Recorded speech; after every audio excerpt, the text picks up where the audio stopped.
আমাদের মেয়ে আছে, গরমের ভিতর যাও, চল যাও, চল যাও,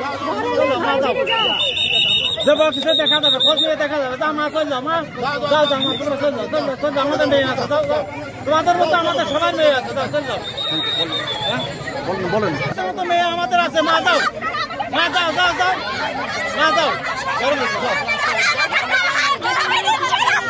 তোমাদের কে মারছে? আচ্ছা, গায়ে হাত দিছে। এখন মিডিয়া দেখে ওনারা হচ্ছে লাঠি রেখে দিছে। আমরা এখানে সুষ্ঠুভাবে আন্দোলন করতে এসেছিলাম আমাদের ভাইয়ের উপর যে অত্যাচার হয়েছে এইটার জন্য, কিন্তু ওনারা এখানে আমাদের সুষ্ঠু আন্দোলন করতে দেয়নি। ওনারা আমাদের গায়ে হাত তুলেছে। কিভাবে একজন কিভাবে মা বাবা তুলে অকথ্য ভাষায় কিভাবে গালাগালি করে? ওনারা আমাদের ইন্সপিরেশন হয়ে যদি এরকম করে, আমাদের গায়ে হাত তুলে, দুদিন পর কি আমরা ওনাদের পজিশনে যাব না?